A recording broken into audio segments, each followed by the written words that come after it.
Pete, do we first want to ask each other a few questions before we open the floor?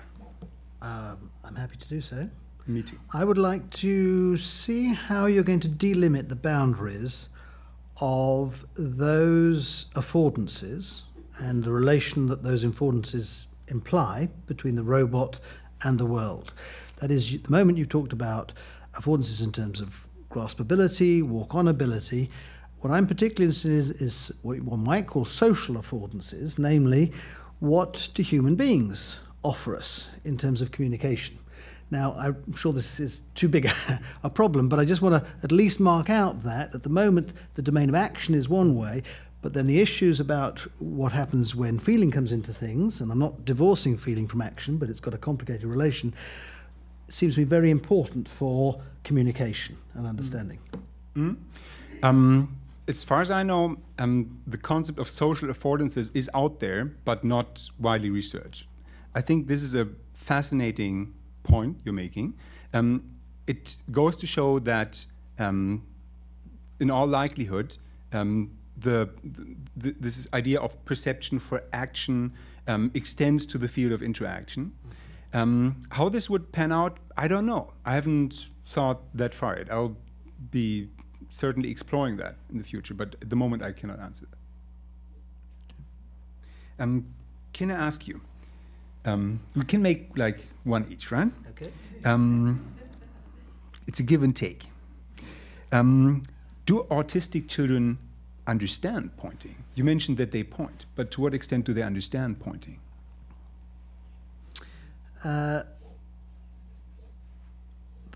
The simplest answer would be to say that for example, I'm thinking of one study by Simon Baron-Cohen about the comprehension of pointing to request and pointing to share experiences.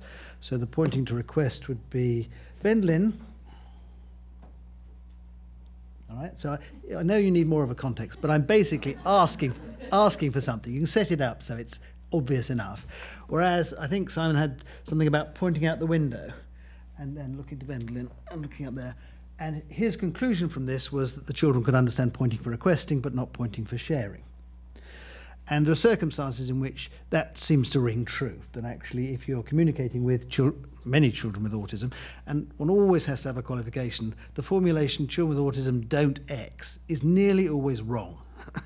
Nevertheless, there are some generalities, one can say, about relative limitations in understanding. And I think the answer to your question is yes, there are good grounds for believing that they have limited understanding of some aspects of those communicative contexts and meanings within which pointing has a place. Mm-hmm. And actually, I think it's I think there's a very deep connection myself in terms of the story about identifying with other feelings. There's something very special if one compares, let's go back to typical development, typically developing very young children and non-human primates in a specific feature of the social relations, which is to do with the quality of feeling for somebody else. The characteristic idea being feeling for in empathic situations. You've hurt yourself, I feel for you. And I think there's a very profound connection between feeling for somebody and communicating for somebody. And we know this with our little Matthew for a long, long time. It makes a big difference if he's saying something, whether it's for you, Mum, or for you, Dad. You know, no, I'm talking to Mum, you know. There's something about the feeling for the other that's connected with the communicating and experiencing oneself as being communicated for. Now, that, I think, has profound implications for language development and how children get into the business of communication and language, which I don't think is there in the same way for non-human primates. I'm not saying that non-human primates don't react to expressions of suffering, for instance, in other creatures. I'm not saying that. I'm saying the structure of one's own experience, the feeling of the otherness of the other as having the pain, for instance, is something that's given in our own structures of experience that have a biological constitution. So, and that relates to actually part of the question about what is understood about a point. One of the things we understand about points is, oh, it's for me. He's pointing for me, and that makes a difference. For the children with autism, neither is it quite as powerful a thing? It's not that it's completely absent, but also their own pointing for others, as I've illustrated, hasn't the same engagement that's sustained between the person and others. And these things, they may only be differences in quantity. It may not be absolutely absent, but by golly, that makes a difference to human development. The grip that we have on each other in our stances is a very powerful thing in human development. I mean, Wittgenstein, in I think his philosophical investigations, mentioned pointing as an example of a sign which is underdetermined. But if you think about it, it's not very underdetermined. I mean, it has a certain iconic quality, and it is not too big a stretch, and probably doesn't require too much computation or whatever, in order to figure out that what you're interested in is either something which is in the direction of the finger or perhaps in the opposite direction, but something along the line, which means that it would have been rather surprising if autistic children never used it and never understood it, because there are certain iconic qualities about it which do not really require much social engagement. I think that's true. I mean, the other thing at the end of our own exchanges is one's got to be very careful in not assuming that children with autism have impairments, whether or not they're absolute, across the board.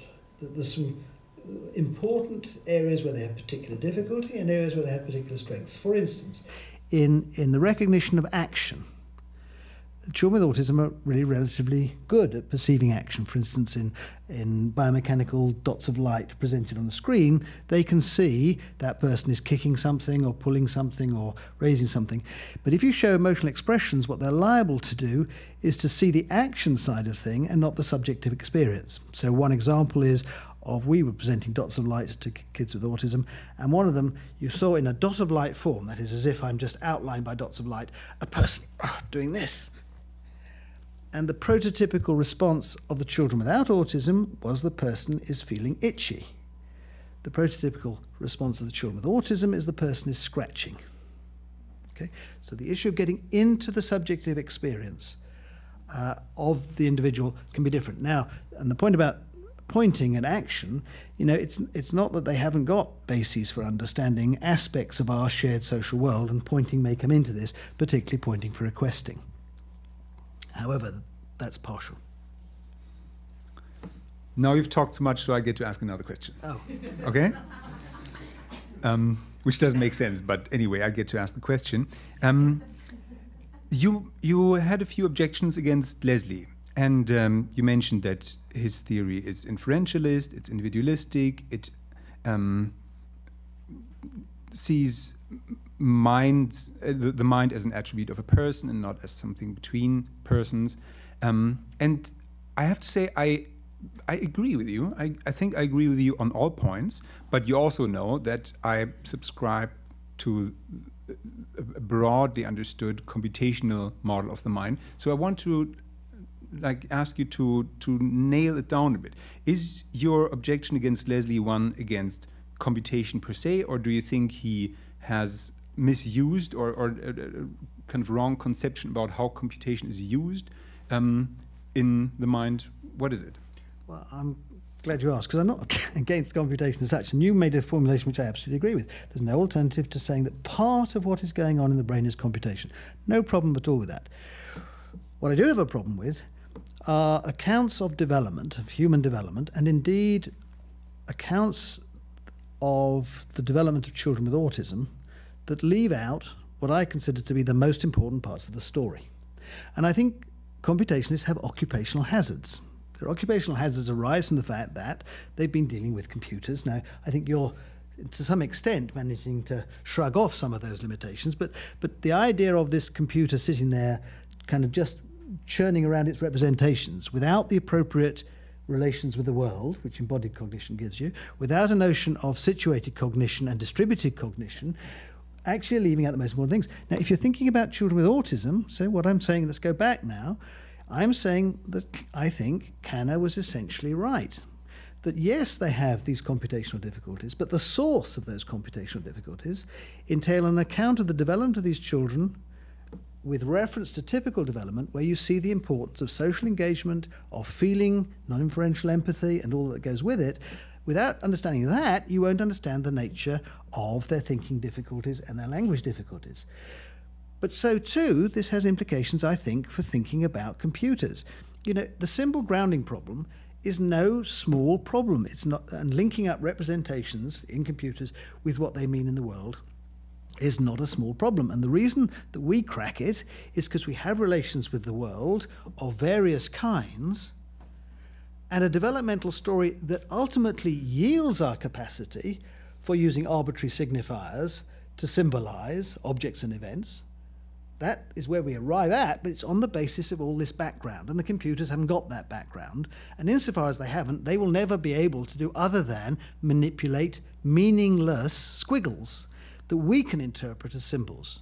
Unless, that is, and that's partly of your enterprise, you start building into the computer system some aspects of these relations to the world, and I would say relations with other people, that will actually then be usable in Vygotsky fashion. You interiorize what goes on between people into your own mentality, and ba-boom, you get a new cognitive system off the ground on that basis.